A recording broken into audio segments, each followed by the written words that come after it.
My grandmother asked him. She was a slave. She said, I heard that when the next man come, they couldn't do nothing with that man. Is you that man?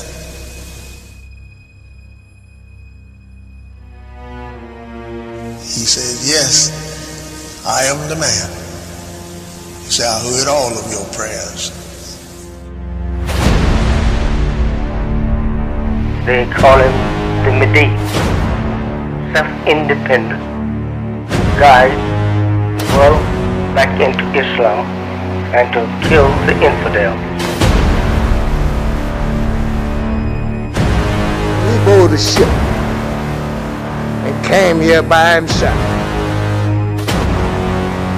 They asked him, says, where is your authorities? He opened the Quran and showed it to him. He said, I am the supreme being.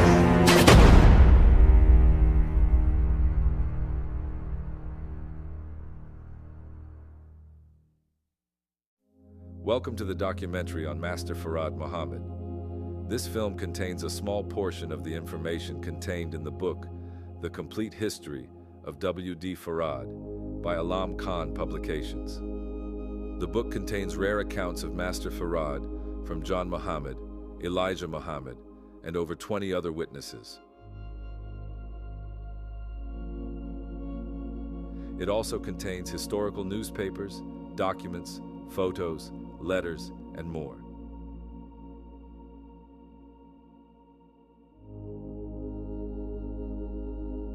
Here are some facts to note for clarification for those who don't know. Elijah's wife is Clara. John, Johnny, Jam, Kalat, and Wali are blood brothers of Elijah. Their father is Willie. Bernstein Sharif became John's wife. Emmanuel is Elijah's first child. Without further ado, let's begin.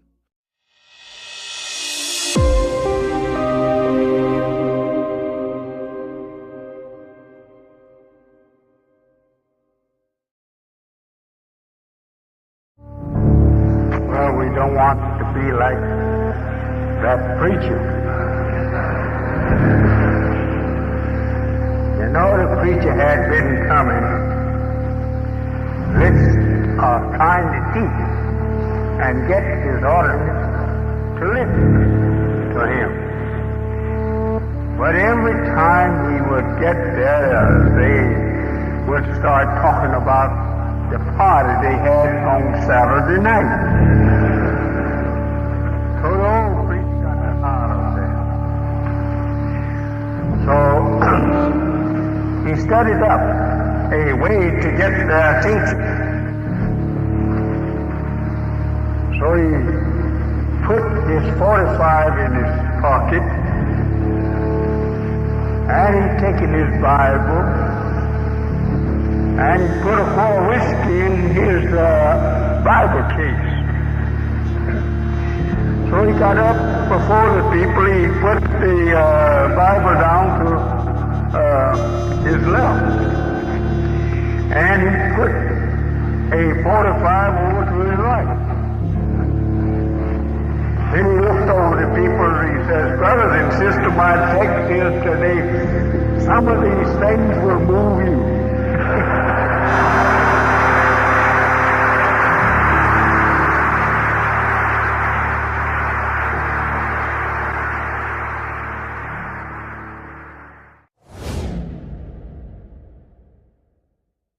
I was born in Sandersville, Georgia, in the year 1897. I have never known the exact day or month of my birth because my mother was not able to remember it. My grandparents worked as slaves for a white family by the name of Poole near Sandersville, Georgia, and in my early life, I was known as Elijah Poole. I attended school at Cordell, Georgia, but went only through the 4th grade. After leaving school, I worked on my father's farm until 1919. In 1919, I was married to Clara Evans at Cordell, Georgia. From 1919 to 1923, I worked on a section gang for the Georgia and Southern Railroad at Macon, Georgia. In 1923, my wife and our 2 children went to Detroit, Michigan, and from that year on to 1929, I worked for various companies in that city, including the Detroit Copper Company, the American Nut Company, Briggs Body, and the Chevrolet Axle Company. In the latter part of 1929, due to the Depression, I was out of work but remained in Detroit. I didn't have shoes. I didn't have a suit. My brother Kalat gave me a suit. He was working at Ford, but he had got laid off because of the hard depression. He gave me a suit. When I was a little boy, it used to be very hard for me because my father had at that time 13 children. I was the middle child. We were brought up on the farm. When I was 10 years old, I used to cut firewood and take it to the little town to sell it for 50 cents, so as to help my brothers and sisters. My older sister used to chop with me, and we'd go together to the little town to sell it. We had nothing to wear.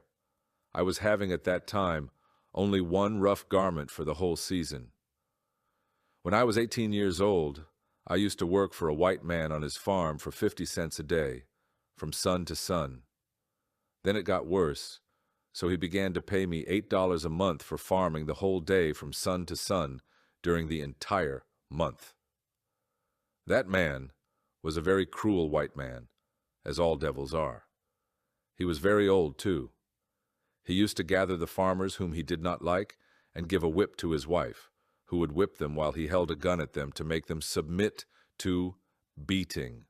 I worked for that cruel white man so as to collect enough money to train myself to be a dining boy in the railway, but I was not able to take the course because I quit working for that cruel white man after 6 months, because he threatened me that he would beat me with a very strong 6-foot stick that he used to carry with him if I did not obey him.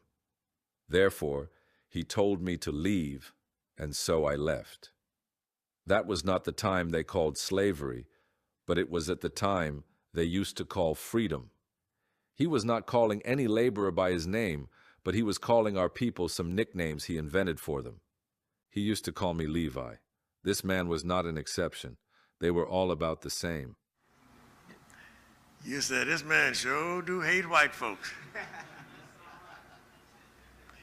I don't have to hate white folks. I don't have to hate them. No, why? They made me hate them. Made my parents to hate them. That's right. Anytime that a man beats a pregnant woman until she dies because she didn't work in the field. Come on, teach. What? Or why should I love them? That's right. Come on, teach us for a minute.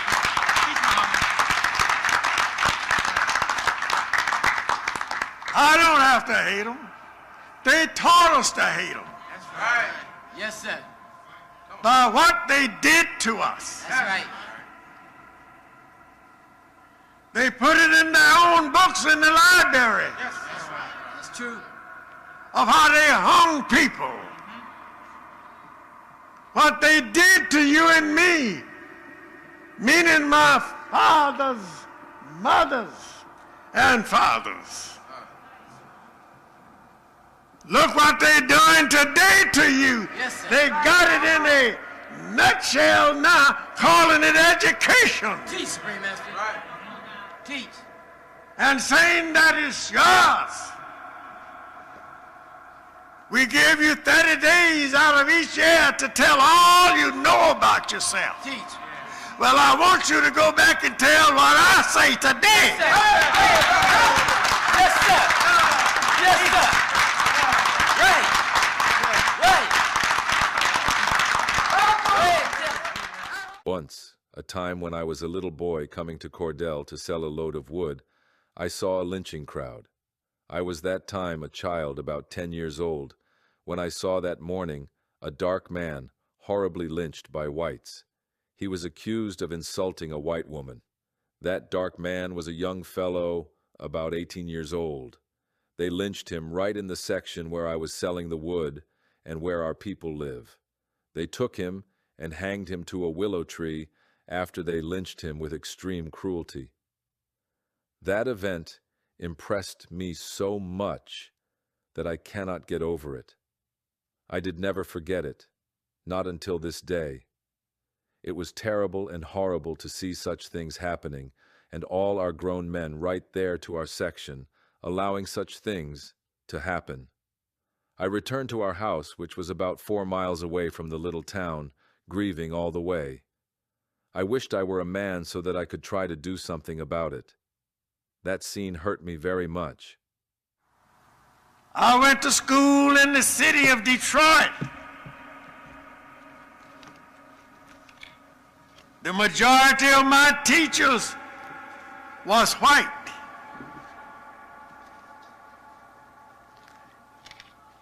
I've heard teachers in my school say to us in the room that we was in, I had a white teacher that was a woman, that was over the manual training room.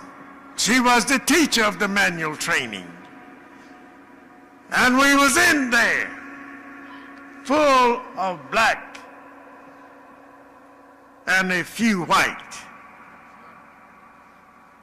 She said, she got angry with one of the black boys and she said to him, all of you niggas should go back to Africa where you came from. That was my teacher.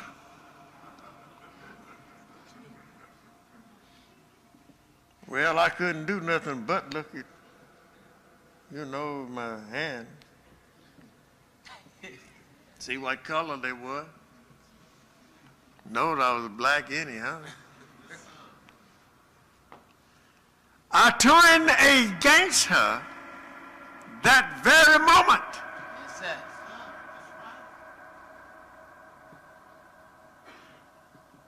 I had another teacher, white, that told me in the class that the black people and the white Jews didn't have a flag, but the Jews did. I happened to learn that. After leaving her, I find that she didn't have much of a knowledge.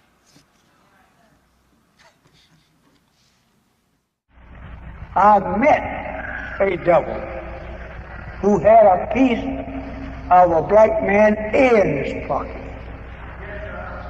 showing it to me to make me to fear him, because I am a murderer, a killer of your people. That's what he was letting me know. I was born in Cordell, Georgia. I was born there. Me and my brother have been going to school, and devils driving Model T Fords would run out of the road to try to run over us when we come back home or going to school. And they did it with many of them. We had to jump in the ditch to keep them dogs from running over us. Oh, yeah. My grandmother used to sit down and tell me how the white people used to beat her sister when she was young and under slavery. They were beating her until her legs swell enough and blood comes out of her skin. And I sit and listen to her telling me the sufferings of slavery until I fill my heart with griefs. And I used to tell her, my grandmother, when I get to be a man, if the Lord helps me, I will try to get my people out of the grip of this white man, because I believe that we will not be able to get along with peace under his government. She says, I do not think either, son.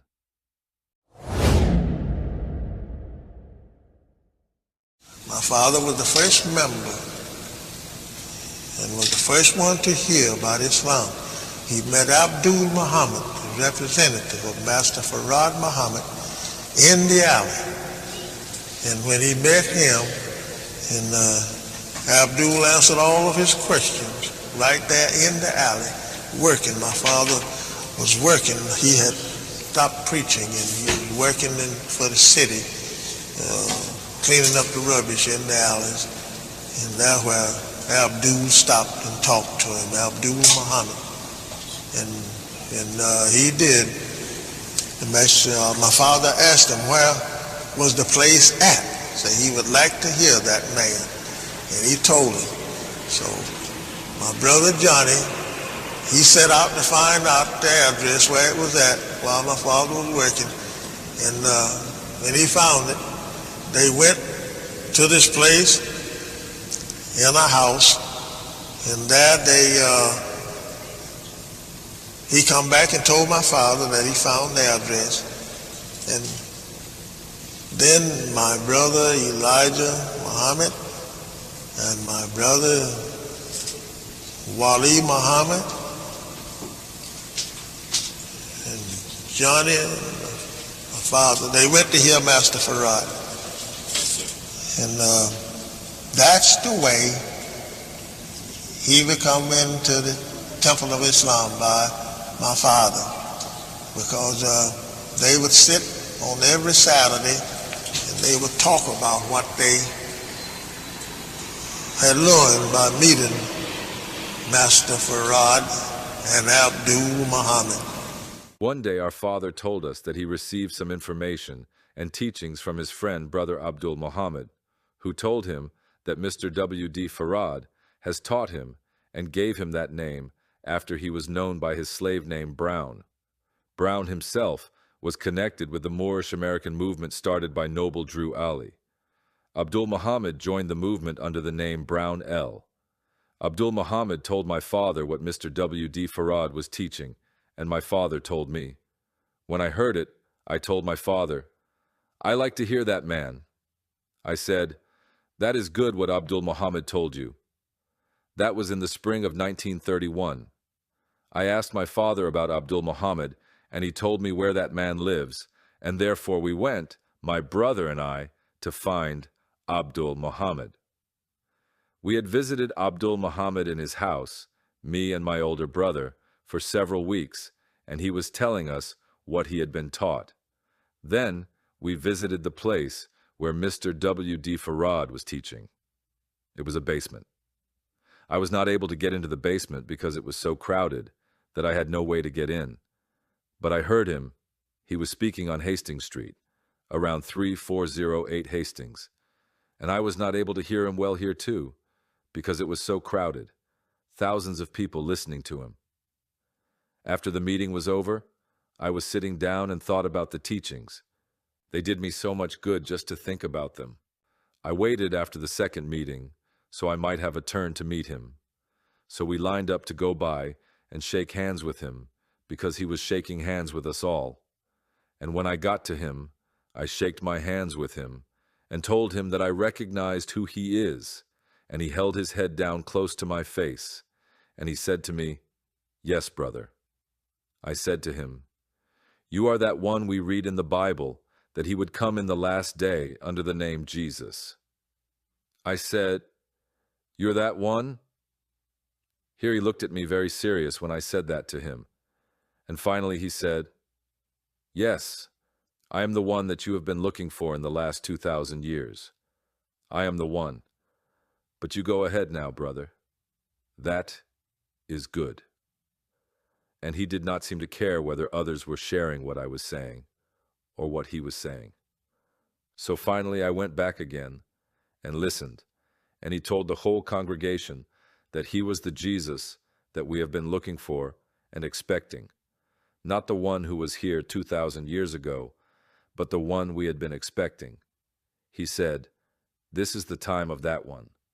At that time, I was satisfied. Then I go out in Hamtramck and tell my poor brothers and sisters there, what I have learned from his teachings. So they would sit and continue from hour to hour, listening to what I was saying. I went on for a few months. In the fall of 1931, my wife one day went to hear him, and I stayed home with the children. That night he asked about me, saying, "Anyone here in this hall know that little man who lives in Hamtramck?" My wife answered, "Yes, he is my husband." Then he wants me to teach.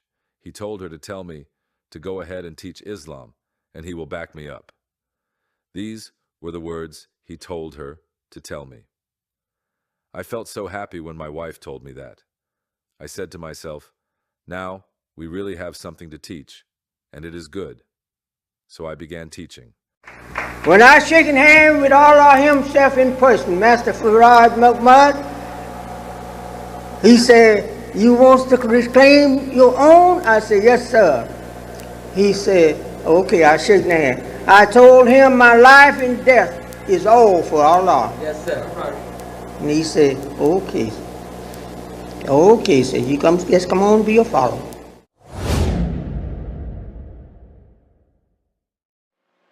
He used the name Farad Muhammad. When he first made himself known to me and others, he used just the Farad, Wallace Farad. And he had an initial in between that I never knew what that initial stood for. And that was a W. D. Wallace D. Farad is what he give to us. Then, in the third year, on his departure, he told me that his name was Wallace Farad Muhammad, W.F. Muhammad, right there. This was the first time that he revealed his name. First time he put the Muhammad to it. Yes. The name Farad is pronounced in English as spelled F-A-R-R-A-D, but in Arabic it's pronounced Farad. Or you'd like to know how your movement has got started in the first place, or On the coming of Mr. Farad, pardon? his name, Mr. Farad, F-A-R-D. F-A-R-D. Fard. Muhammad. Mr. Fard, did you say? Well, that would be the F-A-R-D? in English, but we in the Arabic yes, it's Farad. Fard. Farad. Farad. Yes, Farad. And not the Farad.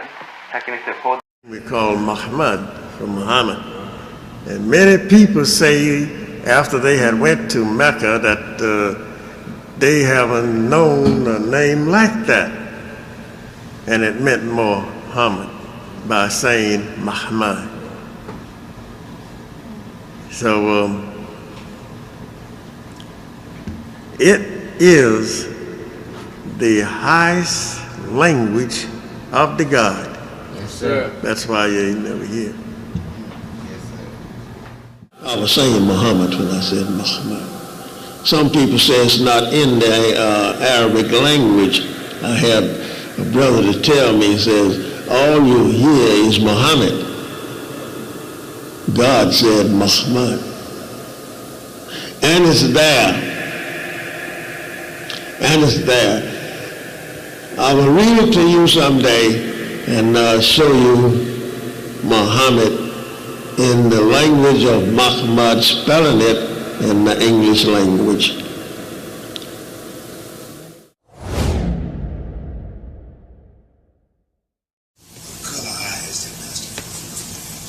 Black. How tall was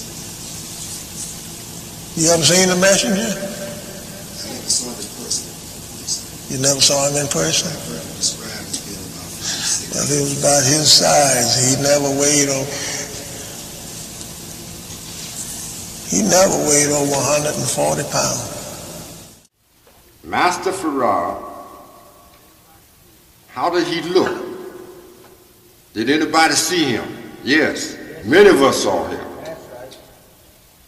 He was in and out of our home every day in the week.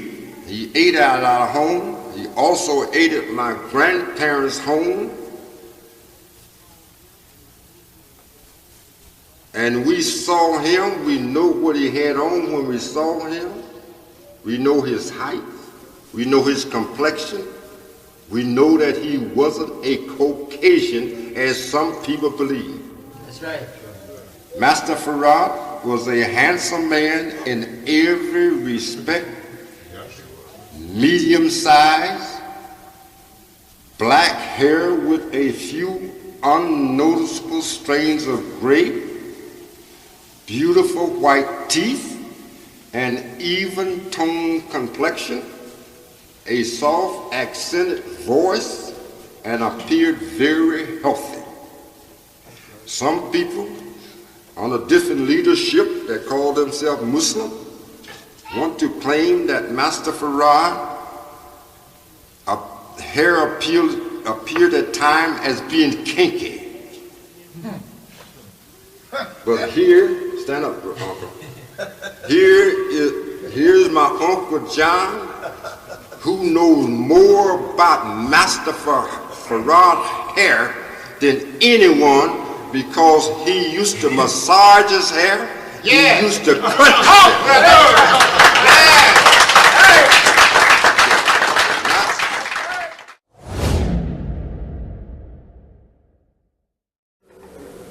So he takes those people and he raised them up, clean them up, wash them up. Wash all of the filth away from them. Yes, sir. Put his words in their mouth. And then they go, no lesson or nothing. We walk from house to house. Brothers and sisters. We tell them, there's a man here in Detroit. And he says there's no heaven up there and no hell down here. The only hell is we on the earth. Only heaven is right here on earth. Oh, brother. And we had a good time walking around telling people that. We run into many people that didn't want to hear it. That's all right. They cuss us out, we cuss them out. That's right. We did it. That's right, we did it. That sheep, that lost sheep,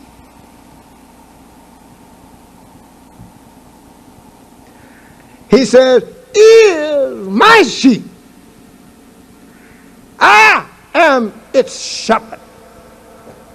I'm here to find him.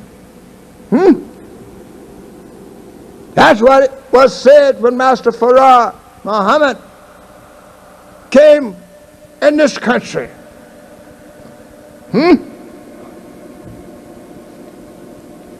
I've come, I have came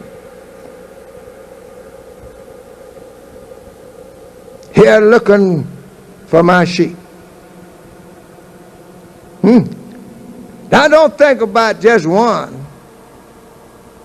It means all of us.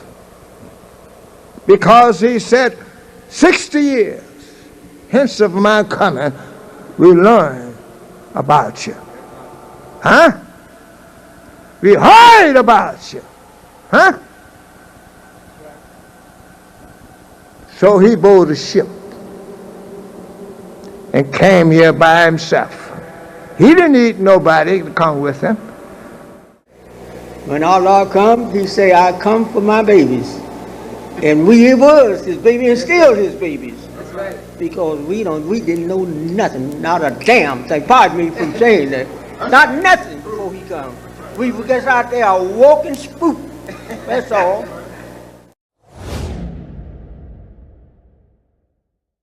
He went to a church, if I'm wrong, uncles correct me.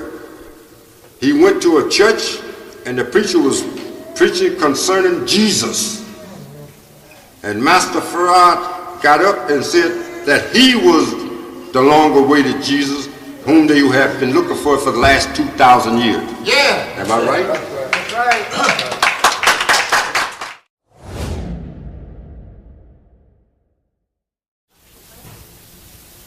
He knocked at the door for him to open the door, you know, like the door is closed. He knocked at the door for the usher to open the door, and when the usher opened the door, he said to him, "I am your Jesus, I am here." Yes, sir. And when he said that, this big black man hit him in the mouth and knocked out his teeth. And he would not tell us who did it, neither did he tell us where the church was at. Thank you. You know why he didn't tell it? You know why he didn't tell the followers during that time? Because there wouldn't be no more preaching, no more church, no more followers. That's right. That's right. Did you hear what I say? No more preacher, no more church, and no followers. We were a clean house back in those days. Now, the one that I learned that replaced Master Farad tooth was used to be my school teacher, if I'm not mistaken, correct me,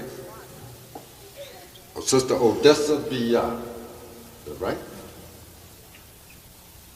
Not Odessa. What's her name? Ishmael. Sister Ishmael? Ishmael and his wife.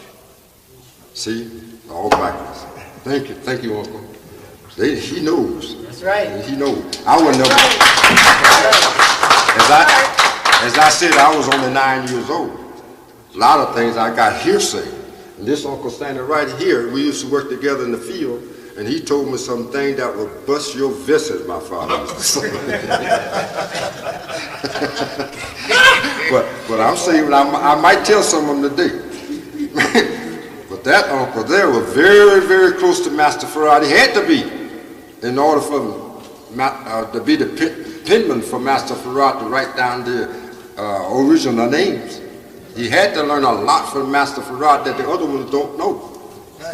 But I'm glad that I had him in the field so he can give me some of that. Thank you. Thank you.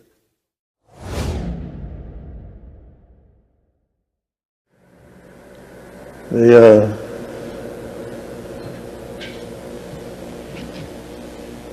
whole nation, 4,400,000,000 people are proud that you're here today. Yes, sir.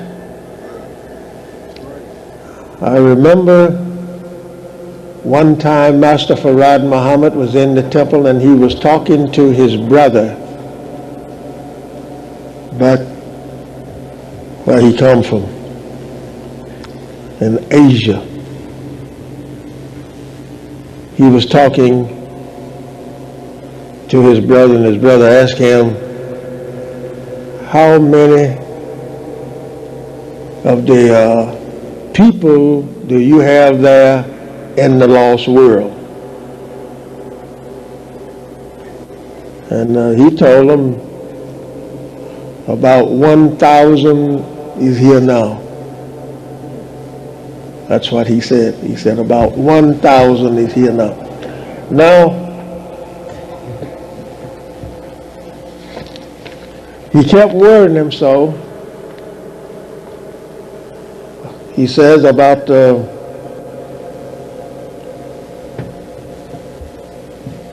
was any accepting their own?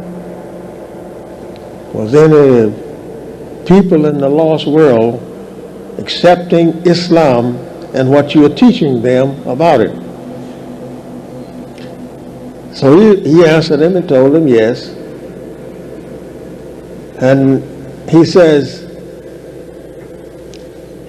that his brother and others then kept worrying him, so he stopped talking for a while, and he says to the sister that was acting as secretary there to bring him a lemon. She gave him the lemon, and he started sucking on the lemon with the juice to gas himself so that he wouldn't hear them. You understand me? Yes, sir. Of course, you may not know what I'm really is saying. I'll tell you, I'll break it down to you. The black man having 7.5 ounces of brain that has not been tampered with is able to use his brain just like you was able to go home and turn your radio on. That's right. Any station he wants, any part of the earth he wants, all he has to do is to get quiet to himself, and he will see you. That's right. He could talk to you, but you would never hear him because your record is not clear. That's right. Your record is broken and all tore up, all scratched up, so you couldn't hear him because you've been living in the Western Hemisphere so long, doing the wrong things, and got all messed up. That's now right. our brains, we can't communicate together with a brother or sister that is across water or even sitting right next to me. Now do you kindly rather get the picture I'm bringing to you? Yes, sir. He can sit down, stand or wherever he's at, and when his telephone rings in his head, he can talk to that person and knows who he is, and his eyes will see him. So that's like the radio and the television. When we sit down at home looking at television, we see the people, right? That's right. What if your brains was like that? Yes, sir. You say, well, I can't do it. That's true because they've been all messed up. But now listen now. Where did that radio or television come from? It came out of a man's brains, right? Right. Teach, Supreme Minister. So if the man is able to make this mechanical work and so that you can hear across the water, why can't you hear without this TV and radio? Right. Right. Teach. Now you're getting the Yes, point sir. now, right? Because you is the maker of this, what you are sitting down, listen at, you know what was and everything put together in the making of it. So Master Farad taught us that they didn't need radios and televisions. Well, we didn't have televisions while he was here. We didn't hardly have a radio. I saw one in school and it looked kind of funny there. And the voice of this President Coolidge. Long time, huh? Long time ago. President Coolidge was on the air. I was sitting in the schoolroom and my teacher had this radio there and we heard President Coolidge speak on there. First time I had ever seen such makeup or heard such thing in my life. I was a little boy going to school. Now that can be did with you. You might say, well, how can I do that? How can I do that? Listen, at my brother down south or in Europe or in West Asia, East Asia, or anywhere I'm at, across that big body of water which could consume the noise, how can I do it? Live right. That's the answer. Live right. Be yourself. Yes, sir. Stop eating everything that you see on the streets and in the restaurants and in the grocery stores. Stop eating it. Especially scavengers meat, pig, hog, Right. wild animals, and eating a whole lot of all kind of meat. No meat is good for you to eat. No kind is good for you to eat, regardless to how good a chicken is baked, barbecued. It's no good. Hog meat is no good for you to eat. It sounds the brain. That's right. You might say, well, I've been eating it this long and haven't did anything. Yes, it have too. That's right. It has. It keeps clogging up like water when it's freezing. It keeps freezing the brains, keep freezing it. After a while, you knows nothing. That's right. You're forgetful, and we wear eyeglasses. It makes you nearers of sights. A lot of people have to wear these things, eyeglasses, not because of the sore or something in the eye. It is because that he has ate too much poisoned swine and drinking too much whiskey, beer, or wine. Alcohol will tell you when you're drinking it that you should not have it by the eyes. Because here you go, you can't walk straight, right? That's right.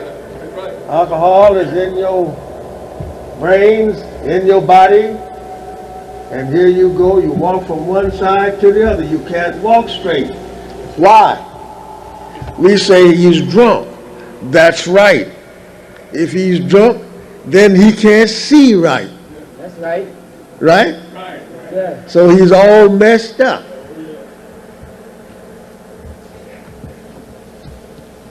Thank you.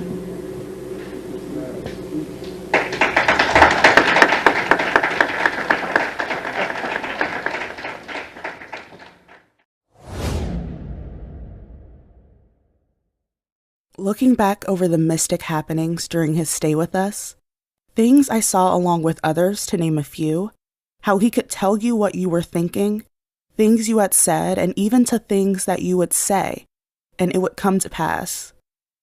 One such incident, 2 of the laborers were at home talking, making mockery of a young 13-year-old school teacher who was unusually tall for her age and heavy-boned.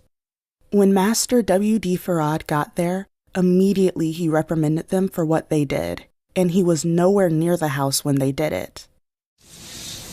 Well, he have told me things, but, well, some of the things seemed like miracles, but he wasn't working in miracles. He healed me one time by hitting me in my back. I was pretty sick that day on the picnic.